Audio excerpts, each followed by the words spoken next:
గారికి, YS chairman Ganeshwara గారికి, పేరెంట్స్కి, వచ్చినటువంటి అతిథులు మన రామకృష్ణ గారికి, రాహుల్ గారికి, మన సీనియర్ ఉన్నటువంటి భాస్కర్ గారికి, విద్యార్థులకి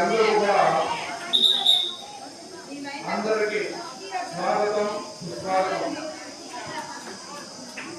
ఈరోజు మా పాఠశాలలో 6 నుండి 10వ తరగతి వరకు మొత్తం 512 మంది విద్యార్థులు ఉన్నారు. ఇందులో సీనియర్ స్టూడెంట్స్ కూడా సుమారు 20 ఉన్నారు. మన పాఠశాల ఉపాధ్యాయులు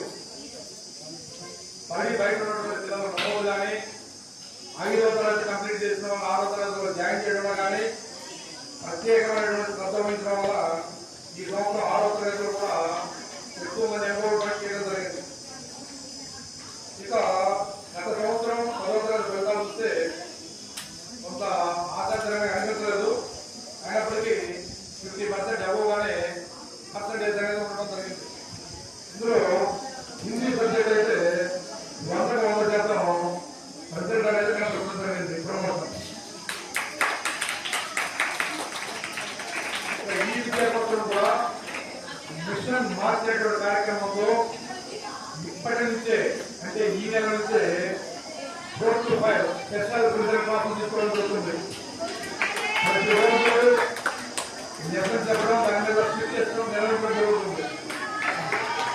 ఇక మనకి మొత్తం తరగతులు రన్నింగ్గా ఉన్నాయి. మనకు ఆడుకోవడానికి మంచి విశాలమైనటువంటి ప్లే గ్రౌండ్ ఉంది. అలాగే మనకి గ్రంథాలయాలకు సుమారుగా 3000 పుస్తకాల వరకు ఉన్నాయన్నమాట.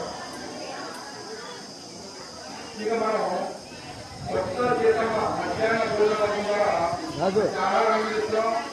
సర్వేపల్లి రాధాకృష్ణ విద్యార్థి మిత్ర కింద విద్యార్థులకు uniform, bag, note book, dictionary, shoes, class bike ఇవన్నీ కూడా డిస్ట్రిబ్యూట్ చేస్తాం.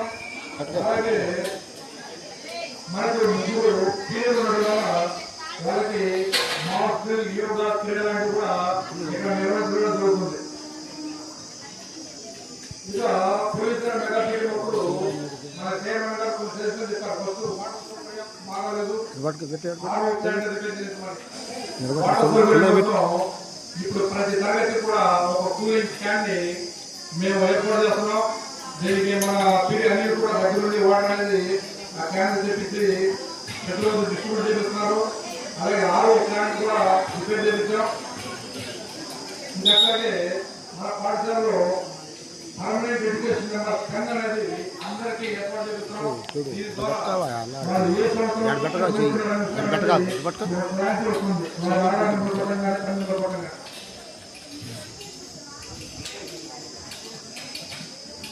అలాగే పాఠశాలలో అన్ని సౌకర్యాలు కల్పించి ఈ సంవత్సరం విద్యార్థుల పర్యవేక్షణను మా ఉపాధ్యాయులు మరింత తగ్గించి నెక్స్ట్ ఇయర్ గత సంవత్సరాలుగా కాకుండా మరింత ఉత్తీర్ణత శాతాన్ని పెంచడానికి మేము మా ఉపాధ్యాయులు అందరూ కూడా కృషి చేస్తారని చెప్పి మీ అందరికీ హామీ ఇస్తూ మీ అందరికీ కూడా మరి ఒకసారి ధన్యవాదాలు తెలుపుకుంటూ ఈ కార్యక్రమాన్ని విశేషించి మీ అందరికీ కూడా ఒకసారి ధన్యవాదాలు తెలుపుకుంటూ మా సమావేశం ముగిస్తున్నాను.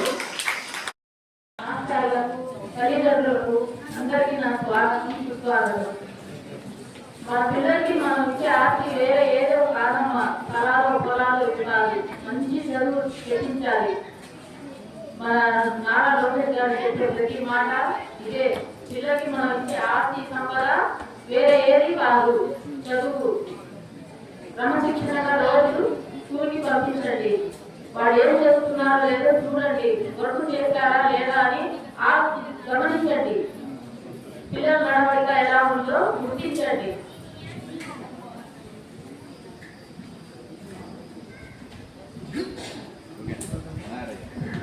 నాకు అవకాశం ఇచ్చిన సార్లకి, ఉపాధ్యాయులకి అందరికీ నా ఇదే నమస్కారాలు. మెగా పీటీఎం 4.0 సమావేశానికి అధ్యక్షత వహించినటువంటి మన పాఠశాల హెడ్ మాస్టర్ వెంకటేశ్వరరావు గారు, అలాగే ఎస్ఎల్సి చైర్మన్ శ్రీమతి పద్మ గారు, వైస్ చైర్మన్ ఘనశేఖర గారు, అలాగే వేదిక మీద నాతో పాటు ఆశీనులైనటువంటి మీ టీచర్ రమణాథ్ గారు, రోటరీ క్లబ్ మాచర్ల ప్రెసిడెంట్ గారు నాగోగలి గారు, అలాగే ట్రెజరర్ వీరాంజనేయులు గారు, అలాగే finger for education organiser Bhaskar Babu garu, అలాగే సంతోష్ గారు, అలాగే ఇక్కడ విచ్చేసినటువంటి పేరెంట్స్ అందరికీ, అలాగే ఈ పాఠశాలలో మన పిల్లలందరికీ పాఠాలు చెప్తూ వాళ్ళ అభివృద్ధికి కోరుకుంటూ వాళ్ళ యొక్క దారిలో పెడుతున్నటువంటి ఉపాధ్యాయులందరికీ కూడా ఈ సందర్భంగా ముందుగా నా హృదయపూర్వక నమస్కారాలు, అభినందనలు తెలియజేస్తున్నాను. ఇక్కడ ఒకసారి మీరందరూ కూడా నేను చెప్పిన దానికి పిల్లలందరూ కూడా చెప్పాలి. ఏం చెప్తారో చూస్తాను. Good afternoon my dear boys. Very good. Sunil బాగా తయారు చేశాడు. అనిల్ బాగా తయారు చేశాడు పిల్లల్ని. అనిల్ ఫస్ట్ ఇక్కడేనండి అపాయింట్మెంట్. ఫస్ట్ ఇక్కడ జాయిన్ అయ్యాడు, తర్వాత వేరే చోట వెళ్ళి మళ్ళీ తిరిగి వచ్చాడు. సో నేను ఉన్నప్పుడు ఆయన అపాయింట్మెంట్ చేశాను. అప్పుడు వాలంటీర్స్ ఉండేవాడు. ఆ వాలంటీర్లో వచ్చినటువంటి అనిల్ మన దగ్గర ట్రైన్ అప్ అయ్యాడు. అలాగే ఈరోజు ఈ సందర్భంగా నేను ఎన్నో విషయాలు చెప్పాల్సినటువంటి అవసరం లేదు, కానీ కొన్ని విషయాలు చెప్పాలి. మీరు ఎలాగైతే ఇప్పుడు నేను గుడ్ ఆఫ్టర్నూన్ చెప్పినప్పుడు మీరందరూ ఎలా రెస్పాండ్ అయ్యారో అలాగే ప్రతి విషయంలో కూడా మీరు రెస్పాండ్ కావాలంటే ప్రతిస్పందన అంటారు. అంటే ఏదంటే మనిషి ఏదైతే మనతో మాట్లాడుతున్నారో దాన్ని వినడం నేర్చుకోవాలి. కొంత ముందుగా విన్న తర్వాత వారు చెప్పినటువంటి విషయాన్ని మనం అర్థం చేసుకొని తిరిగి మనం దానికి అవసరమైనటువంటి సమాధానాన్ని చెప్పగలిగితే ఒక విద్యార్థిగా మీరు ఉన్నత స్థాయికి వెళ్ళడానికి అవకాశం ఉంటుంది అనే విషయాన్ని మొట్టమొదటి నేను చెప్తున్నాను. చాలా మంది పిల్లలు చెప్పింది వినడానికి అంత ఆసక్తి చూపరు. ఎందుకంటే కారణం ఏంటంటే మీ వయసు ఒక కారణం, అలాగే మీరు చేస్తున్నటువంటి స్నేహాలు ఒక కారణం, అలాగే మీరు మీ బజార్లో మీరు నివసిస్తున్నటువంటి ప్రాంతంలో ఉన్నటువంటి వాతావరణం కూడా ఒక కారణం. అందుకని ఇవాళ స్కూల్కి వచ్చిన తర్వాత మనం చాలా విషయాలు నేర్చుకుంటూ ఉంటాం. దానితో పాటు మన యొక్క బిహేవియర్ అంటే ప్రవర్తన ఎలా ఉంటుందో నేర్చుకోవడమే విద్య యొక్క పరమ లక్ష్యం అనే విషయాన్ని మీ అందరికీ ముందుగా తెలియజేస్తూ, ఈ స్కూల్లో నేను 10 సంవత్సరాలు పనిచేశాను. 2005 నుంచి 2015 వరకు. బహుశా ఇక్కడ ఉన్నటువంటి వాళ్ళు చాలా మంది కూర్చున్నారు అప్పటికి. కారణం ఏంటంటే అప్పట్లో 2005 నుంచి 15 వరకు 10 సంవత్సరాలు నేను పనిచేశానంటే నాకు చదువు చెప్పినటువంటి, అంటే నేను కూడా మీలాగే ఈ స్కూల్లో చదువుకున్నాను అనే విషయాన్ని మీ అందరికీ నేను తెలియజేస్తున్నా. అంతేకాదు మీలాగా నేను కూడా మీలాగా కింద కూర్చొని ఇక్కడ పైన డయాస్ మీద ఉన్నటువంటి వాళ్ళలాగా నేను ఎప్పుడు డయాస్ ఎక్కుతాను అనే విషయాన్ని గుర్తుపెట్టుకొని నేను డిగ్రీ తర్వాత పీజీ చదివి ఇవాళ రోటరీ క్లబ్ ప్రెసిడెంట్ గారు, కాలేజీలు నడుపుతున్నటువంటి ఒక బాధ్యతాయుతమైనటువంటి ఆర్గనైజర్ గాను నేను డయాస్ మీదకి మీ ముందు మాట్లాడుతున్నానంటే ముందుగా నేను అక్కడ కూర్చున్న తర్వాత ఇక్కడికి వచ్చాననే విషయం మీ అందరికీ చెప్పాడా. నేను కూడా అదే విషయాన్ని మళ్ళీ చెప్తున్నాను. నేను ఈ స్కూల్లో 10వ తరగతి వరకు చదువుకున్నాను మీలాగా కూర్చొని. ఇదే స్కూల్కి 10 సంవత్సరాలు హెడ్ మాస్టర్ గా చేశాను. అంటే నేను చదువుకున్న పాఠశాలకి హెడ్ మాస్టర్ గా చేశాను. అది నాకు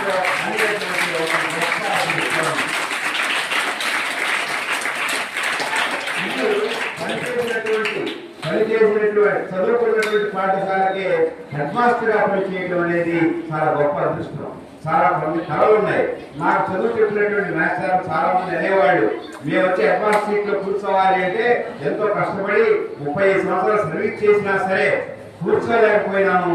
కానీ మా దగ్గర చదువుకున్నటువంటి నువ్వు వచ్చి అడ్వాన్స్ సీట్ లో కూర్చుంటే మేము నీకు దగ్గరకు వచ్చి నమస్కారం పెట్టి నీ దగ్గర నుంచి సంతకం చేయించుకోవాల్సినటువంటి పరిస్థితి వచ్చిందిరా అని చెప్పేసి మా టీచర్లు వచ్చి నా దగ్గర సంతకం చేసుకునేటువంటి అదృష్టం నాకు మాత్రమే దక్కిందనే విషయాన్ని మీ అందరికీ ఈ సందర్భంగా తెలియజేస్తున్నాను. ఇంకా స్కూల్ చాలా మారిపోయింది. నేను 2005లో 2015 వరకు పనిచేసినటువంటి సందర్భంలో చాలా సంవత్సరాలు నాకు చేరమైనంత వరకు తల్లిదండ్రుల యొక్క సహాయ సహకారాలతో ఈ చుట్టుపక్కల ఉన్నటువంటి అందరూ ప్రజల యొక్క సహాయ సహకారాలతో చాలా సంస్కరణ చేయగలిగారు. మీరు ముందు నుంచి చూసినట్లయితే అటు క్యాంపస్ కానివ్వండి, ఇటు క్యాంపస్ కానివ్వండి, ఈ బిల్డింగ్ కానివ్వండి, అవతల బిల్డింగ్ కానివ్వండి, నేను వచ్చిన తర్వాతనే నేను నిర్మాణం చేసినటువంటి బిల్డింగ్. అయితే ఈ షెడ్ కానివ్వండి, అలాగే ఇతర అభివృద్ధి కార్యక్రమాలు ఏవైతే ఉన్నాయో స్వచ్ఛంద సేవా సంస్థలు వీటిని దృష్టిలో ఉంచుకొని రోటరీ క్లబ్ కానీ, లయన్స్ క్లబ్ కానీ, ఎడ్యుకేషన్ కానీ వీటిని ఈ స్కూల్లో వాటి యొక్క పనుల్ని అనేక అభివృద్ధి కార్యక్రమాలు చేస్తున్నారంటే కేవలం మీ మీద ప్రేమ మాత్రమే అనే విషయాన్ని మీరందరూ కూడా గుర్తుపెట్టుకోవాలి. ఇక్కడ ఫింగర్ ఎడ్యుకేషన్ అనేటటువంటి దాన్ని మొట్టమొదటి నేను కొండలు వేస్తారు స్టార్ట్ చేశాను. ఇక్కడ 2006లో స్టార్ట్ చేసిన తర్వాత చాలా మంది పేద పిల్లలు ఇక్కడ మనం చదువుకునేటువంటి పిల్లలందరూ కూడా మీ అందరికీ తెలుసు, చాలా పేద పిల్లలు చదువుకుంటారు. ఇప్పుడు పీటీఎఫ్ వచ్చినటువంటి వాళ్ళందరూ కూడా హాస్టల్ వస్తూ కొంచెం బిలో మిడిల్ క్లాస్ అంటే మధ్య దిగువ తరగతి సంబంధించినటువంటి తల్లిదండ్రులు మనకు ఉన్నారు. అలాగే అప్పట్లో అంటే 15 సంవత్సరాల విషయం నేను చెప్తున్నాను. అప్పుడు ఇంకా పేద ప్రజల్లో ఉన్నటువంటి తల్లిదండ్రులు ఉండేవాడు. రోజు కూలికి వెళితే కానీ వాళ్ళకి గడిచేటటువంటి పరిస్థితి లేనటువంటి తల్లిదండ్రులు ఇక్కడ ఈ స్కూల్లో వాళ్ళ పిల్లల్ని చదివించుకోవడానికి ఎంతో ఆశపడేవాడు. కారణం ఏంటంటే వాళ్ళ పిల్లల్ని చూసుకోవడానికి ఉదయం పరిగెడతాడు, మళ్ళీ సాయంత్రం తల్లికి వచ్చిన తర్వాత చూసుకోగలడు.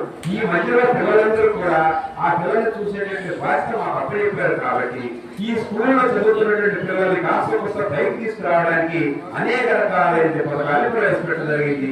అందులో ఒకటి ఎడ్యుకేషన్. అందులో ఏం చేశామంటే క్లాసులో మెరిట్లో వచ్చినటువంటి పిల్లలందరినీ సేకరించి వాళ్ళకి కాస్త కొంత ప్రోత్సాహాలు అందించడం ద్వారా ఒక మంచి పొజిషన్ తీసుకెళ్ళడానికి ప్రయత్నం చేశాము. అలా చేయడం వల్ల పిల్లలు అప్పుడు చదువుకున్నటువంటి పిల్లలు వాళ్ళ ఇంజనీర్లు గాను, ఫార్మసిస్టులు గాను, ఇంకా ఇతర కంపెనీల్లో పెద్ద పెద్ద ఉద్యోగాలు చేస్తూ సెటిల్ అయిపోయినటువంటి చరిత్ర ఈ స్కూల్లో ఉన్నది. ఈ విషయాన్ని నేను మీ అందరికీ తెలియజేయడానికి కారణం ఏంటంటే మీరు ఇవాళ చదువుకుంటున్నటువంటి పిల్లలు 10వ తరగతి వచ్చిన తర్వాత మీరు ఒక లక్ష్యం ఏర్పడుతుంది. నేను ఇంజనీర్ కావాలి, నేను డాక్టర్ కావాలి, లేకపోతే నేను ఇంకా పెద్ద ఆఫీసర్ కావాలి అనేటువంటి లక్ష్యాన్ని ఏర్పాటు చేసుకోవాలి. అటువంటి వాటిని గవర్నమెంట్ చేసేటటువంటి ఈ స్వచ్ఛంద సేవా సంస్థలు ఏవైతే ఉన్నాయో విద్యార్థులు కానివ్వండి, అలాగే మన రోటరీ క్లబ్ కానివ్వండి, వాళ్ళకి ఒక సహాయం చేస్తారు. ఆ సహాయాన్ని మీరు అందిపుచ్చుకొని చదువుకోవాలంటే తమని మీరు చూపించినట్లయితే మీరు పై స్థాయికి వెళ్ళడానికి వీలుంటుంది. ఒక 15 రోజుల క్రితం ఒక కుర్రవాడు నా దగ్గరికి వచ్చాడు. ఎందుకు వచ్చాడంటే నేను బ్యాంక్ దగ్గర నుంచి బయటకు వస్తున్నాను, వాడు నాకంటే చెప్తున్నాడు. ఏం చెప్తున్నాడు ఒకసారి ఈ కుర్రాడు నా దగ్గర వచ్చి నమస్తే సార్ అన్నాడు. నమస్తే సార్ నేను నమస్తే బాయ్ బాగున్నావా అన్నా. నేను ఏమైనా బాగున్నాను అంటే ఎందుకంటే వాడు నా దగ్గర చదువుకోవాల్సిన నాకు కూడా తెలియదు కదా, వాడు మీరు చిన్నపిల్లలాగా ఉన్నారు. ఇంకొక 5-6 సంవత్సరాల పోతే మరి మేము గుర్తుపట్టలేము, మీకు మీసాలు గడ్డాలు వస్తాయి, మీరు ఎవరు అనుకుంటాం. కానీ మీరు వచ్చి నమస్కారం చేసేదాకా మాకు తెలియదు, మీరు నాకైతే చదువుకున్నారు సంగతి. వాడు స్టేట్ బ్యాంక్ దగ్గర కనిపించి నమస్తే సార్ అని చెప్పేసి వచ్చాడు. వీళ్ళేదో చెప్తున్నాడు అని చెప్పేసి పోయి చూశాను. నేను ఇంత చూడడానికి వచ్చిందండి. సార్ నేను సార్ నేను పలానా అమరావతి సార్ అన్నాడు. మీరు నువ్వు అలా బాగున్నావా అంటే బాగున్నాను సార్, ఏం చేస్తున్నావు అని అడిగారు. వాడు జర్మనీలో ఎంఎస్ చేసి తిరిగి జర్మనీలోనే ఉద్యోగం సాధించుకున్నాడు. 15 మన వేణుగోపాల్ మాస్టర్ అన్నాడు కదా, రాజు దగ్గరికి వచ్చాడు. అప్పుడు రాజు దగ్గరికి వెళ్ళి నా దగ్గరికి వచ్చాడంట. రాజు మాస్టర్ దగ్గరికి వెళ్ళి వచ్చి నన్ను కలిశాడు. నేను జర్మనీలో ఎంఎస్ చేసి తిరిగి జర్మనీలో ఉద్యోగం సంపాదించుకున్నాను సార్, నెల రోజులు సెలవు దొరికితే నేను మాచర్లు వచ్చాను, మిమ్మల్ని అందరినీ కలిసి వెళ్దామని వచ్చాను అని చెప్పాడు. నాకు ఎలా ఉంటుంది అప్పుడు? ఎలా ఉంటుంది? పెద్ద ఏడు ఎక్కినంత సంతోషం వేసింది. కారణం ఏంటి? టీచర్లకు ఎప్పుడు ఎలా ఉంటుందంటే మా దగ్గర చదువుకున్నటువంటి పిల్లలు పై స్థాయికి వెళ్ళిన తర్వాత వాళ్ళు వచ్చి మాకు నమస్కారం చేసి నేను ఫలానా స్థాయిలో ఉన్నానని చెప్పినప్పుడు మాకు 1000 ఏళ్ళు ఎక్కినంత బలం వస్తుంది. అలాగే నాకు వచ్చింది. మీరు కూడా అంటే ఏమనుకుంటారంటే బాయ్స్ స్కూల్లో చదువుకున్న పిల్లలు పెద్దగా ఆస్తులు ఉండవు కాబట్టి వాళ్ళు పై స్థాయికి వెళ్ళడానికి, పై చదువులు చదువుకోవడానికి అవకాశం ఉండదేమో. తల్లిదండ్రులు పేదవారు కాబట్టి వాళ్ళు పనులు చేసుకొని రోజువారీ సంపాదన వస్తేనే వీళ్ళ పిల్లలు చదివించుకోగలరు. సారిని తీసుకెళ్ళి అక్కడ ఎక్కడో ఢిల్లీలోనో బాంబేలోనో చదివించుకోగల శక్తి వాళ్ళకి ఉండదు అనుకుంటాం. కానీ ఇవాళ చాలా అవకాశాలు ఉన్నాయి. మీరు కూడా మర్చిపోవద్దు. మీరు కూడా పై స్థాయికి వెళ్ళి విదేశాల్లో చదువుకోగలిగినటువంటి సత్తా మీకు ఉన్నది అనే విషయాన్ని మీకు అందరికీ తెలియజేయడం కోసమే నేను అన్నరాజు యొక్క ఉదాహరణ మీ అందరికి చెప్తున్నాను.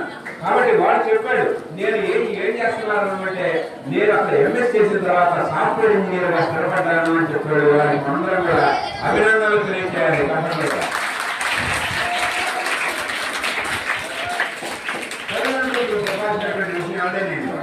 మనం ఎప్పుడు కూడా వెనకాల్సినటువంటి అవసరం లేదు. మన పిల్లలు చదువుతున్నారా లేదా అనేటువంటి విషయాలు కూడా ఓకే చెప్పాలి. ఎందుకంటే క్లాసులు మన తర్వాత గంటసేపు మాట్లాడు ఒక 5 నిమిషాలు కంప్లీట్ చేస్తారు. తల్లిదండ్రులు ఎవరు పెట్టారంటే ఎక్కడ నేను మీటింగ్ ఎప్పుడు ఎక్కడ ఉండదు. ఎందుకు తెలుసా? మాకేం మాత్రం చివరిస్తారు. చివరిలో మాట్లాడాలంటే ఎక్కడ ఉంటుంది అంటే పిల్లలు కాకలు చూడండి. తల్లిదండ్రులు ఏదో పని అనుకుంటారు. ఏది సమస్యలు చాలా ఉంటాయి. వాటిని దృష్టిలో పెట్టుకుని ఏదైనా తగ్గించి మాట్లాడుతూ ఉంటారు. చాలా విషయాలు చెప్పాల్సినటువంటి విషయం ఉన్నది. తల్లిదండ్రులు ఏర్పడ్డారంటే మన పిల్లల్ని గవర్నమెంట్ స్కూల్లో చదివించాము, ఇంకా ఇంతవరకు చాలు, ఇక్కడి నుంచి డిగ్రీ చాలు గవర్నమెంట్ స్కూల్లో కాలేజీలో, మరి అంత తర్వాత వాడికి ఏదో ఉద్యోగం వస్తే మనకు ఆసరాగా ఉంటారని చెప్పేసి మనం అనుకుంటాం. కానీ ప్రయత్నం చేస్తే సాధ్యం కానిది ఏదీ లేదు. బాయ్స్ హై స్కూల్లో చదువుకున్నటువంటి పిల్లలు సైంటిస్టులు గాను పెద్ద పెద్ద సాఫ్ట్వేర్ ఇంజనీర్లు గాను స్థిరపడినటువంటి విషయం నా దగ్గర అనేక ఉదాహరణలు ఉన్నాయి. AP residential school junior college Nagarjuna Sagar లో 10th క్లాస్ అయిపోయిన తర్వాత ఎంట్రన్స్ రాస్తే సీట్లు వస్తాయి. అలాగే మీరందరూ కూడా ప్రతి తరగతిలో మంచి మార్కులు సాధిస్తే ప్రివిలేజ్లో సీట్లు వస్తాయి. చాలా చాలా మంచి అవకాశాలు ఉన్నాయి. అన్ని చోట్ల కూడా ఉచితంగా చదువు చెప్తారు. కాబట్టి మీరు తల్లిదండ్రులు ఎక్కడ భయపడాల్సినట్టు అవసరం లేదు. పిల్లల్ని చూస్తున్నాము, ఇంకా ఆర్థికమైన వెల్డింగ్ లో లేకపోతే పంచర్ వేయడానికి లేకపోతే ఇంకొక మిషన్ పెట్టడానికి పంపిద్దామని చెప్పేసి మీరు అనుకోవచ్చు. ఎప్పుడు కూడా మీ పిల్లల్ని సాధ్యమైనంత ఎక్కువ ఎంతవరకు చదివించుకోగలరు అంతవరకు చదివించుకోవడానికి అనేక అవకాశాలు కూడా ప్రభుత్వం కల్పిస్తున్నది. నిన్ననే మీ అందరికీ కూడా అమ్మలు ఉన్నాం డబ్బులు వెళ్ళి వాటన్నిటికీ సహాయం చెప్పి చాలా సంతోషించారు. అందరూ కూడా నిజమే సంతోషించాల్సిందే. కానీ మన అవసరమైనటువంటి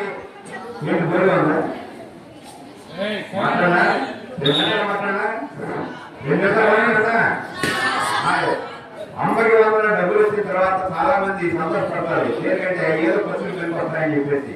ఇందాక మన ఆంజనేయులు చెప్పాడు. వీరాంజనేయులు ఏం చెప్పాడంటే 5 సంవత్సరాలు వస్తాయి డబ్బులు.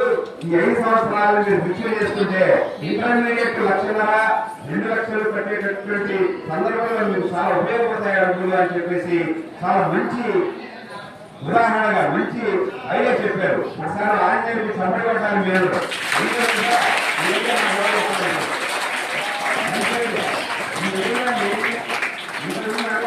తల్లిదండ్రులు చాలా ఏం చేసేవాళ్ళంటే అనుగుణ డబ్బులు రాగానే ఆడవాళ్ళు అయితే ముక్కుపడలు కూర్చునేవాళ్ళు, లేకపోతే సూర్యులు కూర్చునేవాళ్ళు, మగవాళ్ళు అయితేనేమో ఏదో ఖర్చు పెట్టుకునేవాళ్ళు. అలా చేయాల్సినటువంటి అవసరం లేదు. మిమ్మల్ని అసలు అలా పెట్టుకుంటారని చెప్పేసి కానీ మంచి ఐడియా, ఒక మంచి ఆలోచన ఆయన కలిగేసినందుకు ధన్యవాదాలు తెలియజేస్తాం. అలాగే ఈ స్కూల్లో చదువుతున్నటువంటి పిల్లలు ఎవరు కూడా చెడిపోలేదు. ఈ విషయం గుర్తుపెట్టుకోండి. ఎందుకంటే ఈ స్కూల్కి 2 బళ్ళు ఎవరంటే ఒకటి head master, 2 drill master. Head master టీచర్లంతా శ్రమ చేపిస్తారు, డ్రిల్ మాస్టర్ క్రమశిక్షణ నేర్పిస్తాడు. క్లాస్ రూమ్ టైంలో క్లాస్ జరిగే టైంలో బయట తిరిగేటువంటి పిల్లలు చాలా మంది ఉంటారు. మీ అందరూ చేసేది నాకు తెలుసు. వాళ్ళు పోయేవాళ్ళు ఉంటారు, మధ్యలో సినిమా పోయేవాళ్ళు ఉంటారు, ఇంకా రకరకాల పనులు చేసేవాళ్ళు నాకు తెలుసు. ఎందుకంటే వాళ్ళందరూ రైల్వే స్టేషన్ దగ్గర చెప్పి ఉంటే స్పీడ్ మాస్టర్లు పంపించి వాళ్ళందరూ రప్పించి వాళ్ళు కూర్చోబెట్టి చదువు చెప్తే ఇవాళ బయట స్థాయిలో పోయినటువంటి వాళ్ళు చాలా మంది నాకు తెలుసు. కాబట్టి పిల్లలు రకరకాల పిల్లలు ఉంటారు. వాళ్ళందరినీ దారిలో పెట్టగలిగిన శక్తి ఇక్కడ ఉంటుంది. వాళ్ళు హెడ్ మాస్టారు అలాగే డ్రిల్ మాస్టారు. ఫ్యూచర్లో చక్కగా చదువు చెప్తారు. కాబట్టి బాయ్స్ హై స్కూల్లో మీరు టీచర్ల గురించి ఎటువంటి సమస్య లేదు. చక్కగా చదువుతారు, ఎవరు చదువుతారు, వాళ్ళు చదువు చెప్తారు. వాళ్ళందరికీ మనం చేయూత ఇవ్వాల్సినటువంటి అవసరం ఉంది. కారణం ఏంటంటే సాయంత్రం వచ్చిన తర్వాత పిల్లలందరూ కూడా పుస్తకాలు అక్కడ విసిరేసి ఏం చేస్తారు, మనం టీవీ ఆన్ చేస్తాం. అక్కడ టీవీ ఆన్ చేస్తాం, టీవీ చూస్తాం. కాసేపు హోంవర్క్ ఉందా అంటే చేసుకుంటాం ఆయన అని చెప్పేసి నిర్లక్ష్యంగా సమానం చెప్తారు. ఒకవేళ వాళ్ళ నాన్న సెల్ఫోన్ ఉందంటే మీ అమ్మ సెల్ఫోన్ ఉందంటే ఆ సెల్ఫోన్ పెట్టుకొని ముందుగా ఉంటారు. దాన్ని ఈ అందరూ ఇళ్ళలో జరిగేటటువంటి పనులే. అది కష్టం చెప్పింది అంటారా, కానీ మీ కష్టం ఏదైతే ఉందో దాన్ని మీరు ఖచ్చితంగా మీకు హోంవర్క్ ఏదైతే ఉందో దానికోసం 1 గంట కేటాయించండి. 1 గంట సేపు ఆడుకోండి, ఆటలు మర్చిపోవద్దు. ఆటలు ఆడితేనే మనకి మన శరీరంలో ఉన్నటువంటి అన్ని అవయవాలు చదువుతాయి. అప్పుడు మాత్రం హుషారుగా ఉంటాం. ఆడుకోండి 1 గంట, 1 గంట చదువుకోండి, 1 గంట టీవీ చూడండి, ఖర్చు లేదు. తర్వాత నిద్రపోండి, చదవాలి. ఇది మనం చేయాల్సిన ఇదే కార్యక్రమాన్ని మీ తల్లిదండ్రులు పనిపోవడం కోసం తెల్లవారులు వేస్తారు. వాళ్ళకి పాటు నీళ్లు కావాలి, వాళ్ళకి ఏమైనా సహాయం చేయాలంటే నీళ్లు తీసుకురావాలా లేకపోతే ఇంకోటి తీసుకురావాలా సహాయం చేయండి. సహాయం చేసిన తర్వాత మీరు తయారైతుంది అంటే స్కూల్కి వస్తే మీకు టీచర్లు చదువులు చెప్తారు. ఇది మనం రెగ్యులర్ గా చేయాల్సినటువంటి టైటిల్. ఈ టైటిల్ ప్రకారం ఉన్నట్లయితే తప్పకుండా పిల్లలందరూ క్రమశిక్షణలో ఒక అభివృద్ధిలో రావడానికి పిల్లలందరూ బాగా చదువుకుని ప్రయత్నానికి మీ తల్లిదండ్రులు ఎవరైతే మీకోసం కష్టపడ్డారో వాళ్ళని మీరు పెద్ద వయసులో అంటే ముసలితనంలో మీరు చూసుకోవడానికి ప్రేమగా ఉండటం కోసం అవకాశం దొరుకుతుంది. అది ఒక గవర్నమెంట్ పాఠశాల, జిల్లా పరిషత్ పాఠశాలలో చదువుతున్నటువంటి పిల్లలకు మాత్రమే అటువంటి ఆప్యాయతలు చూస్తాయనే విషయాన్ని ఈ సందర్భంగా మీ అందరికీ తెలియజేసుకుంటూ, మరి అట్టే సమయం లేదు, వాళ్ళు తొందరపక్క పిల్లలు పెంచాలని చెప్పేసి కాబట్టి నాకు ఆకలిస్తుంది. మీరందరూ కూడా అందరికీ ఈ సందర్భంగా శుభాకాంక్షలు తెలియజేస్తూ మీరందరూ అభివృద్ధిలోకి వస్తారని మిమ్మల్ని తీసుకోవడానికి మీ తల్లిదండ్రులు శ్రమిస్తారని ఆశిస్తున్నారు. ఈ అవకాశం ఇచ్చిన అవకాశానికి అలాగే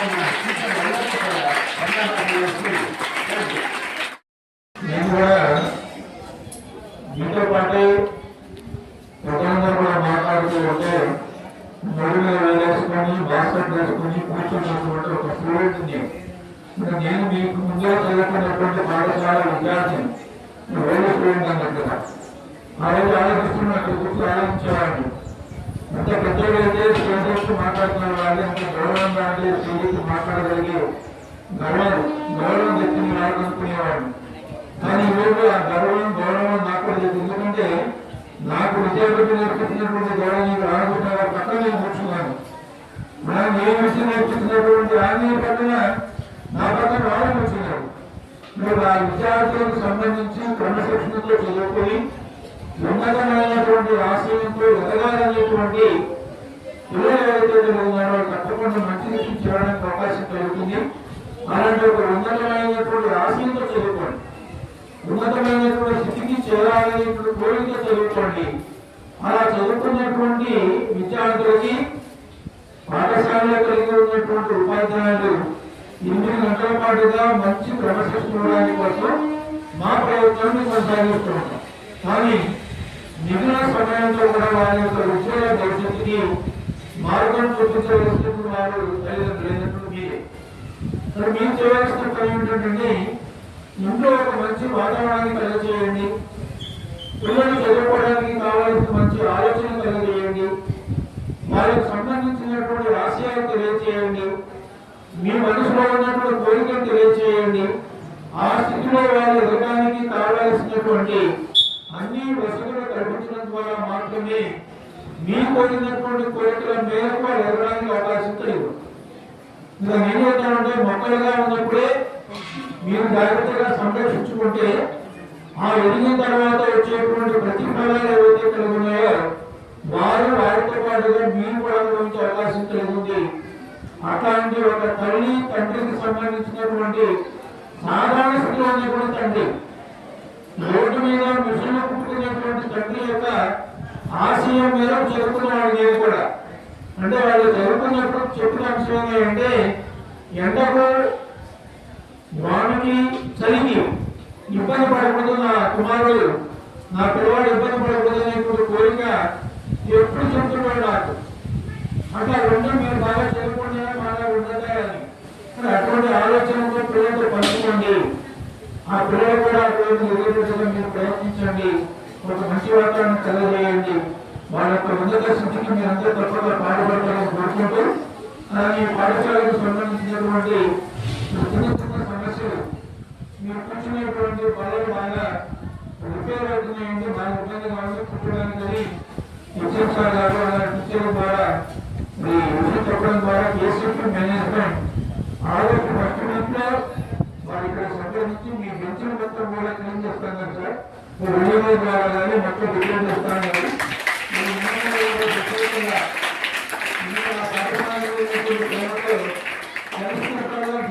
చెప్తున్నాను. నా పాఠశాల, నేను చదువుకున్న పాఠశాల, నా పాఠశాల బాగుండాలి, నా పిల్లలు ఉపయోగపడకూడదు అనేటువంటిది. ఇక్కడ ఆగస్టు 1 వీక్లో దాదాపుగా నెక్స్ట్ ఆగస్టు 15 జెండా నాటికి ఆ బలాలు అన్ని కూడా రిపేర్ చేసేటువంటి ప్రయత్నం జరుగుతుంది. అదేవిధంగా మరొక విషయం చెప్పారంటే పేపర్లో వాష్రూమ్ పెట్టినప్పుడు అక్కడ ఎదిగినటువంటి చెట్ల ద్వారా కానివ్వండి ఆ మడుల నింపుల ద్వారా ఉపయోగపడుతున్నారు మా పిల్లలు. ఇక్కడ ఆ ఏరియా మొత్తం కూడా శుభ్రపరిచి ఆ బాగా లేకుండా వర్షం వచ్చినప్పుడు నీళ్లు నిలబడుతున్నాయి. ఆ నీళ్లు నిలబడకుండా మొత్తం మట్టితో శుభ్రం చేసి ఐటీ మొత్తం కూడా మెరుపు లేపని చెప్పి రమణ జరిగింది. ఆ మెరక నడపడానికి కూడా ఏసీపీ వారితో మాట్లాడడానికి తప్పకుండా అటువంటి కార్యక్రమం కూడా మన పాఠశాలకు సంబంధించిన సమస్యని తీర్చడం కోసం తప్పకుండా ప్రయత్నం జరుగుతుంది. ఆరోపణలకు ఆవిడ రిపేర్ చేసామని చెప్పారు సార్. ఇక్కడ అలాంటి కార్యక్రమాలు ఏదైనా కూడా ఇది మీ సమస్య కాదు, ఇది మీ పాఠశాల సమస్య కాదు, ఇది నా సమస్య. నాతో పాటు మీ అందరి సమస్యగా భావిస్తూ మీ పాఠశాలకు కావాల్సినటువంటి ప్రతి సమస్యలు కూడా రోడ్డుగా మాట్లాడుతున్నా. అలానే ఓల్డ్ స్టూడెంట్ చెప్పి బాలల పాఠశాలకు సంబంధించినటువంటి పాఠ్యాంశాలుగా తప్పకుండా ఈ పాఠశాలకు కావాల్సినటువంటి మౌలిక వసతుల సదుపాయాలు ఎప్పుడు కూడా కృషి చేస్తారని మరి మన కార్యక్రమం ఆహ్వానించిన మరొకసారి మీ అందరూ కూడా ప్రత్యేక ధన్యవాదాలు చేసుకుని సెలవు చేసుకుంటారు. అలాగే ముఖ్య అతిథిగా వచ్చేసినటువంటి డిప్యూటీ డివిఓ రామకృష్ణ సార్ గారికి, అలాగే పేరెంట్స్ కమిటీ, అలాగే లోకల్ ప్రెసిడెంట్ నాగరాజు సార్ గారికి, వేదిక అందరికీ నా నమస్కారములు. ఈరోజు మెగా పేటీఎం, ఈ మెగా పేటీఎం వల్ల తల్లిదండ్రులకి, టీచర్స్ కి, అలాగే స్టూడెంట్స్ కి మధ్య కొంత రిలేషన్ ఏర్పడి వారు ఎలా రిమైనింగ్ 1 year వారి భవిష్యత్తుని టీచర్స్ చేతిలో పెట్టున్నారు కాబట్టి వారితో కమ్యూనికేట్ చేసుకోవడానికి ఇది ఒక మంచి అవకాశంగా పేరెంట్స్ భావించి, అలాగే వారి పిల్లల బాగోగుల్ని ఎప్పటికప్పుడు కమ్యూనికేట్ చేస్తూ టీచర్స్ తోటి వారు ఎలా చదువుతున్నారో, వాళ్ళ బిహేవియర్ ఎలా ఉంది, ఇవన్నీ తెలుసుకోవడానికి మంచి అవకాశంగా భావిస్తుంది. అలాగే మీకు మీ పిల్లలకి పరిపాలన ద్వారా ఏదైతే ప్రతి పిల్లవాడికి 13,000 రూపాయలు గవర్నమెంట్ గిఫ్ట్ గా ఇస్తుందో దాన్ని దయచేసి పేరెంట్స్ ఏదో ఒక వస్తువు కొనడానికి ఉపయోగించకుండా వారి పేరు మీద డిపాజిట్ చేసినట్లయితే, సపోజ్ 6th క్లాస్ లో జాయిన్ అయితే 10th క్లాస్ అయిపోయే వరకు 5 years 65,000 అవుతాయి. అలానే డిపాజిట్ చేయడం వల్ల దానికి కొంత మనీ యాడ్ అయినప్పుడు అది దాదాపుగా 80,000-90,000 అయినప్పుడు మీ పిల్లవాడు రేపు ఇంటర్మీడియట్ జాయిన్ అయ్యి నెక్స్ట్ ఇంజనీరింగ్ వెళ్ళాలన్నా, మెడిసిన్ సైడ్ వెళ్ళాలన్నా సరే, మంచి కాలేజీలో జాయిన్ అవ్వాలంటే ఆ రోజు మీరు మనీ వెతుక్కోకుండా ఇప్పుడు వచ్చిన మనీని మంచి కాలేజ్, మంచి కోచింగ్ ఇచ్చే వాళ్ళ జాయిన్ చేసి వాళ్ళ నెక్స్ట్ ఫ్యూచర్ కి మంచి బాధ్యత వేస్తారని కోరుకుంటున్నాను. ఎందుకంటే ఏదో కొనడం ద్వారా 1 year 2 years దాని లైఫ్ అయిపోతుంది. బట్ డిపాజిట్ చేయడం ద్వారా దాని లైఫ్ పెరుగుతుంది. అలాగే ఫ్యూచర్ లో మీరు ఎవరి సహకారం అవసరం లేకుండానే మీ పిల్లల భవిష్యత్తుని మంచి దారిలోకి తీసుకొని వెళ్ళచ్చు. అలాగే పిల్లలు మీరందరూ దయచేసి చెడు మనల్ని చాలా త్వరగా దగ్గరగా ఆకర్షిస్తుంది. అటువైపు వెళ్లకుండా ఇక్కడ సార్స్ టీచర్స్ ఏవైతే టీచ్ చేస్తారో శ్రద్ధగా వినండి. మంచి ప్లే గ్రౌండ్ ఉంది. చాలా స్కూల్స్ కి నెలకు సంవత్సరానికి 1,00,000 రూపాయలు కట్టే స్కూల్ కూడా ప్లే గ్రౌండ్ లేదు. ఇక్కడ నేను మొదటగా 10th క్లాస్ మేమే స్టార్ట్ చేశాము.